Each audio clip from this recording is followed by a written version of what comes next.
ไปทางใดนี่ฮะพากันไปทางใดหาหน่อไม้ฝนตกมาแล้วก็เส้นทางตามกลางบ้านก็จนไม่มีคนบ่อนไปพี่น้องเอ้ยตาจ้าบ่เฮ็ดกินบ่โอ้เฮ็ดกินตาจ้าเนาะบ่มีปลาโอ้ได้กระปูได้กระปูอะแรงบ่กระปูนี่เรียกอะเรียงโอ้อันนี้แม่เอาไปซ่อนนั่น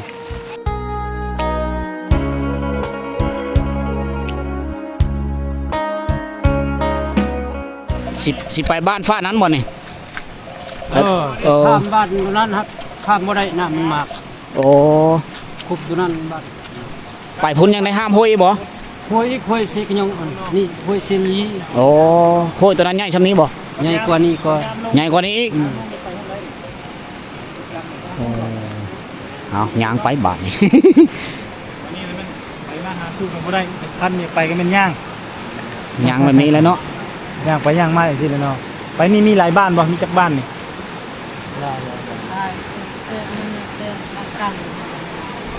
ไปกำครัวกำมาโน่นกำไม้โอ้กำหัวครัวกำโน่นกำไม้กำซิงกระบองโอ้มี4กังเนาะมี4กังบันเตนไปทางใดบันเตนนี่ไปทางจระเวียงบ่เข้าใจแต่ว่าได้ยินอยู่บันเตนแต่บ่ฮู้ว่าทางไปทางใดตา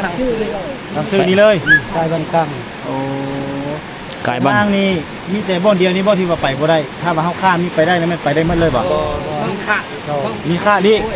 โอ้มี2ห้วยอันนี้แหละห้วยอันเดียวกันนี่แหละบ่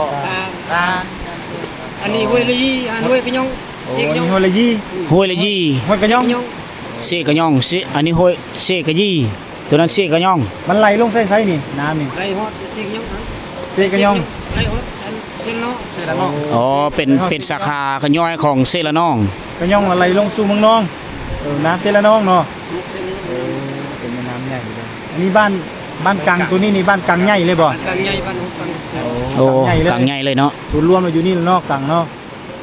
มีจักราคาก็มาจักราคาบ้านนี่ห่อ100บ่90ราคาโอ้ก็แสดงว่าหน้าบ่แถวนี้เขาจะเฮ็ดหน้าบ่เฮ็ดให้นี่หน้านี่ครับหลังเดียวบ่หลายเนาะก็มีหน้าน้ำท่วมมาโอ้หน้าน้ำท่วมหน้าบ่หลายเนาะ90ปลายหลังคาเนาะเธอไปใหญ่เติบเฮ็ดส่วนมันต้นแม่เฮ็ดมันต้นแล้วเฮ็ดให้อาชีพเฮ็ดให้โอ้ให้ส่วนมันต้นเนาะรักที่บ้านแล้วก็เนาะรักของสว่างของชาวบ้านสว่างที่เขาเจ้าอาชีพรักของเขาโดยเขาเนาะ1ในการเฮ็ดสวน2หมากันทั้งแบบเฮ็ดมันต้นจังซี่นะส่วนมันต้นแม่แล้วอาศัยขายมันต้นมาแล้วก็ไปซื้อข้าวกินโอ้มีดินเนาะดินนี่มันดินจับจองของไปของมันหมดแล้วเดี๋ยวนี้เนาะดินบ่ได้มีเปาวางจังหวัดเป็นแต่เขาเจ้าจับจองเป็นเจ้าจับจองเป็นของพ่อแม่ประชาชนมันแล้วเขาสิว่าแล้วกันเนาะเอาขอบใจเด้อขอบใจหลายๆวิถีชีวิตเขาเจ้าบ่ย่านเนาะเขาเจ้าบ่ย่านนำเนาะโอ้เฮ็ดมันน้ำไหลแห้งบ่มีป่าเนาะน้ำไหลโอ้น้ำคุณนี่ป่าคือสิน่าจะบ่อยากรอดน้ำไหลแห้งได้โอ้เบิ่งดูแม่ยิงเขาเจ้าถ้าตอนว่าโซนป่าเฮาก็สิได้เดินทางใต้คูนี่ไปตามเคยพี่น้องเอาเสียว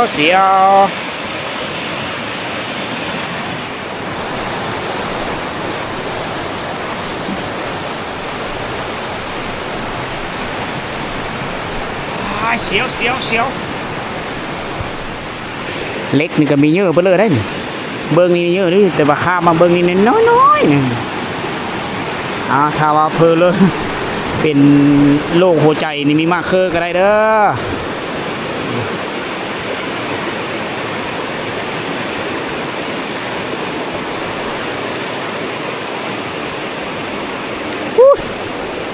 ครับเฮขวัญหายพี่น้องเอ้ยเพื่อสิข้ามมาได้ บ้านนี้เฮาสิไปบ้านบ้านกังใหญ่นะ ประมาณ90 ปลายหลังคาเฮิรนทุกคนเฮาสิไปท่องเที่ยวเบิ่งตามติดวิถีชีวิตของส่วนหลายก็เป็นบ้านของชนเผ่าตะโอยไปทางใดนี่ฮะพากันไปทางใดหาหน่อไม้ โดย โอ้ฝนตกก็อยู่เฮือนดีกว่าอยู่เฮือนผมบ่มีอันกินเนาะถึงฝนสิตกฝนสิรินก็ย่ามันพระเจ้าต้องได้ไปนี่ชาวบ้านสองทานเพิ่นก็สิย่างไปปูบ้านเพลบุมันมีบ้านกังน้อยกังใหญ่กังโน่นมันมีอยู่4 กังนี่นี่เด้ก็เจ้ามุงเล้านี่เอาอันไม้พุ่งไม้พางมุงฟ้าเด้เอาด้านขวามือนี่ก็จะเป็นสถานที่การศึกษาเป็นโรงเรียนประถมสมบูรณ์บ้านกังเป็นโรงเรียนใหญ่ดีนะเขาเจ้าก็เอางูควายให้ไปกินหญ้าในยามนี่มีทันละเปิดเทอมเป็นบ้านที่ใหญ่ได้เมืองนี้ได้สมคำว่า90 ปลายหลังคาเฮือนนั่นแหละเขาจะมีท่าแห้งหลายอย่างก็ให้เธอเศรษฐกิจขยายตัวแถวนี้แต่ว่าฮีตของประเพณีก็ยังสืบทอดตกมาเส้นลุเส้นหลานคือเก้าพี่น้องโดยเฉพาะคือการตีกองเฮ็ดละปื๊บแถวนี้นะครับสาฮิตเก่าคงเดิมไว้คือเก่านี่เราเขาได้นี่เรียนสอบลาบอยู่นี่เราเขาเผาตะโอ้ยอะไรแถวนี้มีไฟฟ้าเรียบร้อยเส้นทางนี่ค่อนข้างเป็นเส้นทางลาดยางไปจนฮอดปู๊แหละชุดบานใหญ่ยังอีกประมาณ2 ลักก็จะฮอดอีสายหนึ่งนะตัวนั้นนี่น่าจะไปไม่ได้มีขู่ตัวนั้นเข้าไปซ้ำเข้าไปได้พี่น้องสุเพิ่นกันยางไปบ้านต่อไปเพื่อละเขาเจ้าก็ไปยามญาติพี่น้องกันไปหามาแวในเมื่อฝนตกน้ำตัดเส้นทางเขาเจ้าก็ต้องได้ยาง ในนี้อันนี้คือการไปการมาของคนในเขตท้องถิ่นผู้ดอย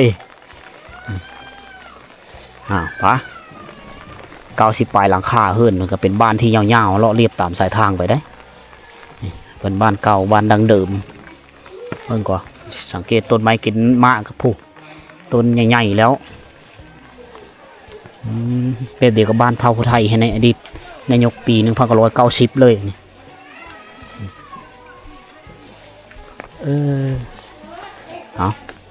เป็นครั้งแรกที่บาสีหอมได้มาหมู่บ้านเผาตะโอยแห่งนี้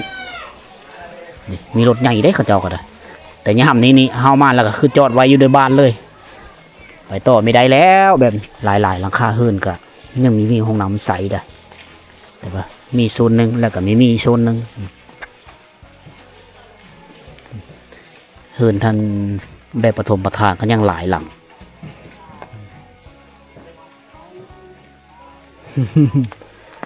ต้นพร้าวหลายตามเคยพี่น้องนี่แหละ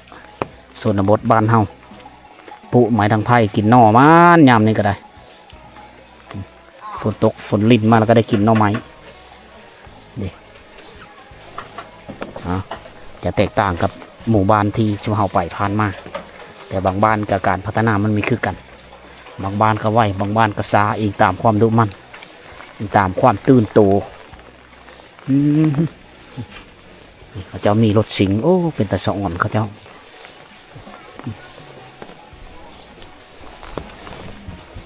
นี่ขอบเขตเฮิรนเห็ดหูคันในนี้นะ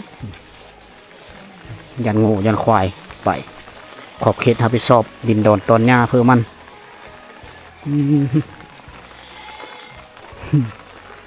ไปเชื่อก็มีได้เนาะฝนตกแล้วพักผ่อนอยู่เฮิรนเลยนังเบิ่งลูกเบิ่งหลานยางไปมาเนาะ คิดเถอะมีโฮมสีมีรถซิงไม่ได้เห็นแล้วบรรยากาศชาวบ้านต่ำเขามาแถวนี้บ้านแต่เก่าแต่แก่นี่เฮาจะสังเกตเห็นรถต้นตะบองเพชรมาหอดแล้วอันนี้คือกำแพงบ้านที่คนในยุคก่อน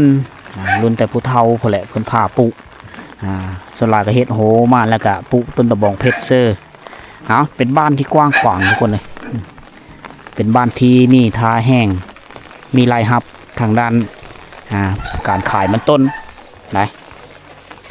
สิ่งที่เฮาเห็นนั่นก็คือแต่ละเฮือนมีรถซิงค์มีโฮงสีเข้านี่เห็นไหมก็จะก็มีอยู่มีกินรายหับของเขาเจ้านี่ก็ต่ำสุดก็มีต่ำกว่าหลักร้อยได้ผู้เริ่มได้หลายร้อยปลายก็ล้านหรือ200ปลายก็ล้านผู้ใด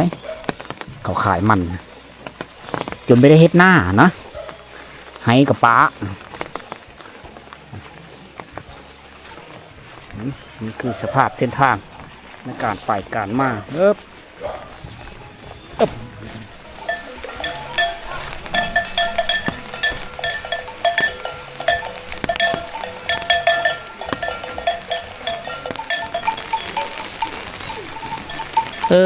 ใบเสยนี่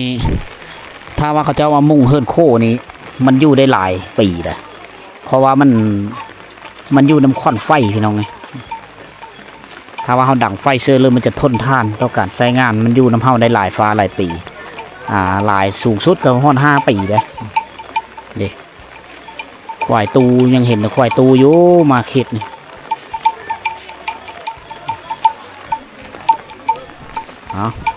ฝนในไม่ได้เศร้าเลยนะเหมือนนี้นะไปมาเธอว่าค่อนข้างเงะเติบบานแต่ว่าโง่ควายหลายธนาคารโซนโตของชาวบ้านก็เจ้าเฮ็ดเฮินห้างต่างห้างกันไปก็เลยเฮ็ดเฮินบ้านในกว้างขวางดีต้องฝนตกมาแล้วก็เส้นทางตามกลางบ้านก็จนไม่มีคนบ่อนไปพี่น้องเอ้ยอันนี้คือความยุ่งยากในการไปท่องเที่ยวในโซนบทแต่ก็พวกเฮาก็สิได้พยายามไปให้มันได้นี่ดังฟืนดังไฟอยู่เบื้องนี้ได้เจ้าก็ได้เป็นเนื้อที่ที่มันต่ำแน่ก็เลยเฮ็ดเธอมันเปิ้นพี่น้องเลยไปคล้ายๆคือบ้านคอย บ้านคอยในว่างหันก็เป็นแบบนี้แหละเพื่อสิไปสิมาได้มีแม้นเรื่องง่ายในช่วงยามฝนนี่น้ำขั้นกินตีนก็ทึกแหละนี่พากันอยู่เฮือนเสียงต่ำแก้วดังเปิ้งก็จะเฮ็ดอยู่เฮ็ดกิน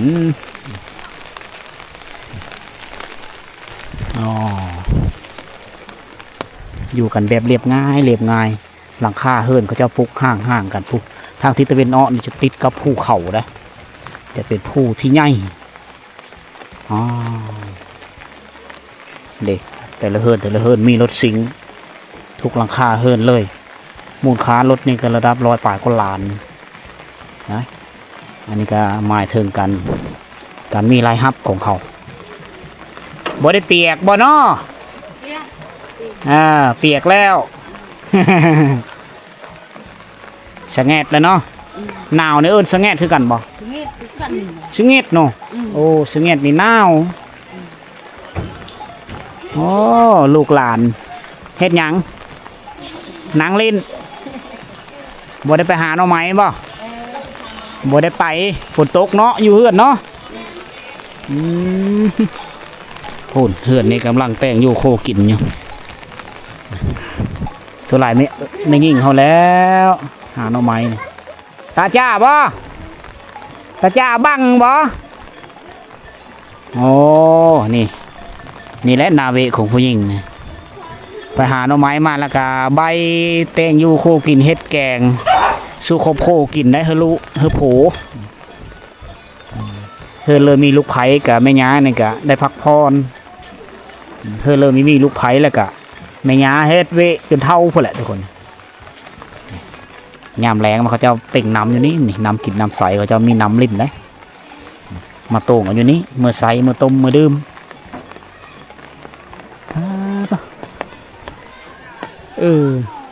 ถ้าว่าเขาเฮ็ดบุญแล้วปึ๊บนี่คนนี่หลายขนาดเลยบานนี่การไปการมาโซลาก็เป็นรถชิงนะเขาเที่ยวไปเที่ยวมารถจักรนี่ค่อนข้างไปยากเพราะว่าทางมันล่ม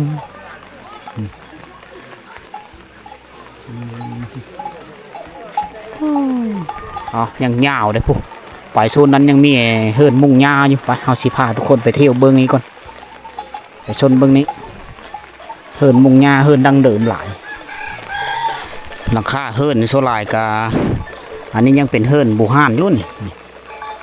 เห็นบอกแอมโดยฝ่าไม่เห็นนี่เป็นเฮิร์นดังเดิมเลย เขาเจ้ามีทันมีเฮอมีแห้งมีทันมีกำลังทรัพย์เฮ็ดเฮือนหลังใหม่เขาเจ้าเบิ่งซื้อออนไลน์แถวนี้ก็มีแต่ระบบทีวีนี่แหละพี่น้องติดตั้งจานดาวเทียมแล้วก็เบิ่งอยู่เฮือนเลี้ยงงูเลี้ยงควายเขาเจ้าก็มื้อนี้นี่เฮือนหลังนี้เป็นอีหลังคาหนึงที่ใหญ่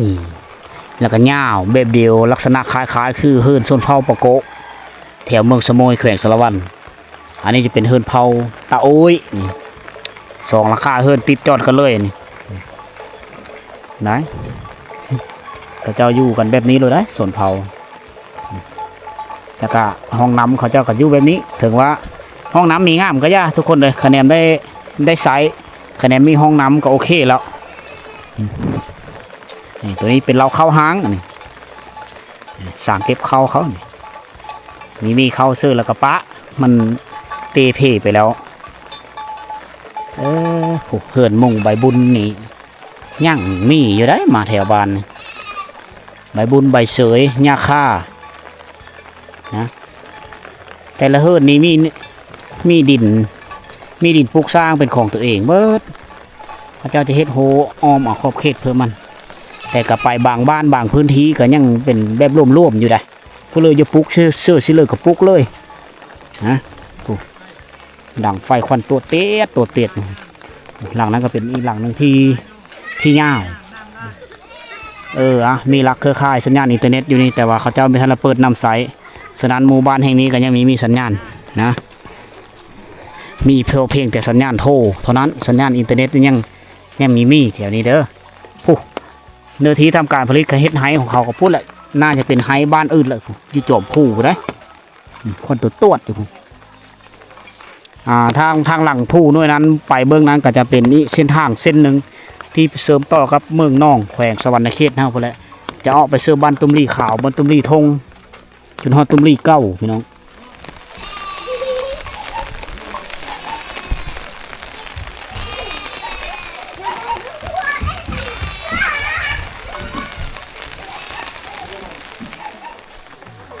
ตาจ้าบ่เฮ็ดกินบ่โอ้เฮ็ดกินตาจ้าเนาะได้เพลอกินได้อาหารเพลอใช่หน่อไม้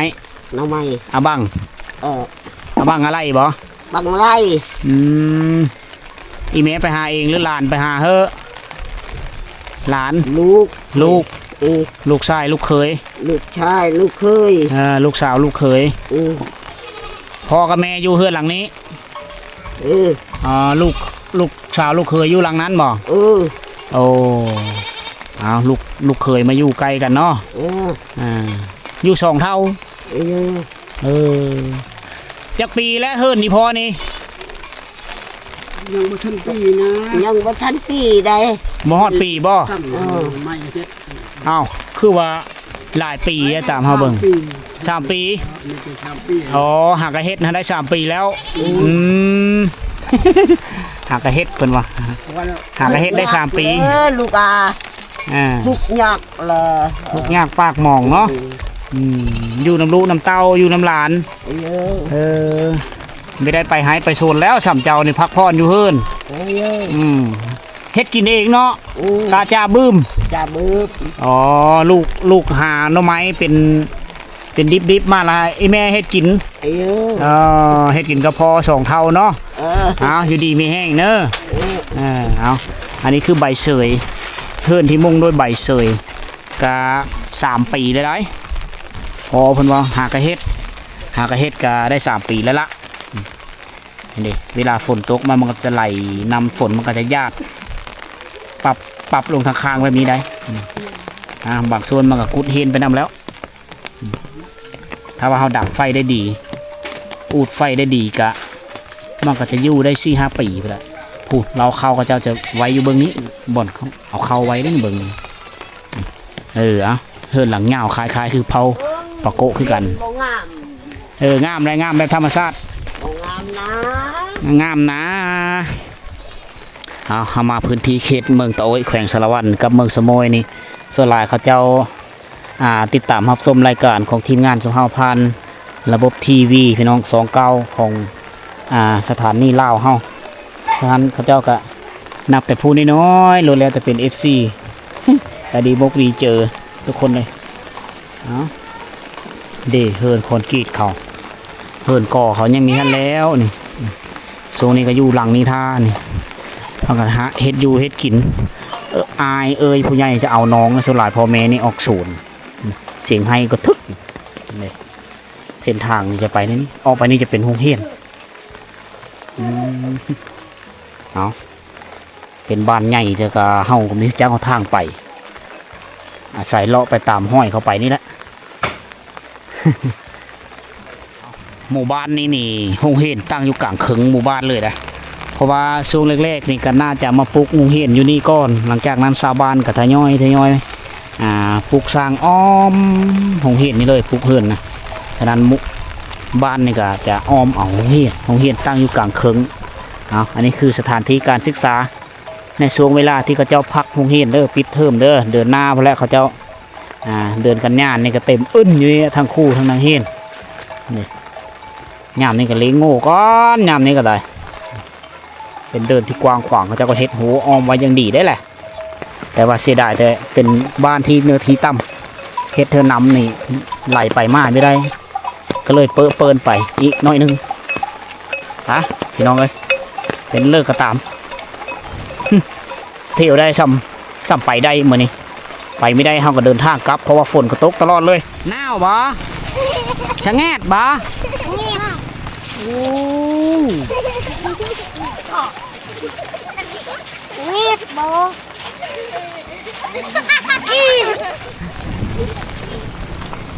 ได้บ่บ่มีเลยลูกปลา บ่มีปลาไม่มีปลาโอ้ได้กระปูได้กระปู อะแรงบ่กระปูนี่ เรียก อะเรียงโอ้อันนี้แม่เอาไปซ่อนนั่นแม่นนูตุดานูจุดอเอาไปบ่หนาววะตะเบิ้นโอ้ตูมแพยางไปหนาวกะยามันเนาะอยู่บ่ได้ดอกฝนตกนี่บ่เท่านี่เอาคักได้ฮึบไหนรถจักรอีกแล้วเนาะยามฝนนี่ไปบ่ได้มีแต่ยางไปแล้วมีแต่ยางกับยางผู้อันนั้นผู้ให้ผู้นี่รถไต่เลยรถจักรฮะรถจักรว้าจูงทางนี้ผู้นึงทางนี้ผู้นึงโอ้อันนี้ผู้นึงเป็น3 คนเลย3 คนรถคันหนึ่งจูงเอาไหนจูงเอาแมนความเขาไปยืมของกินในเมืองเขาจำเป็นเขาต้องได้ไปนี่พวกเห็ดโคนเขาเห็นเมื่อนั้นโอ้เบิ่งคนน้ำเนี่ย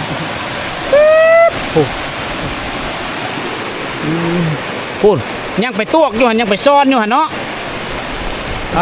โธ่เอาไรไปซ่อนได้มาแต่ไปซ่อนได้หันคนสิตกฟ้าสิห้องน้ำสิน้องกระย่ามันเด็กไปได้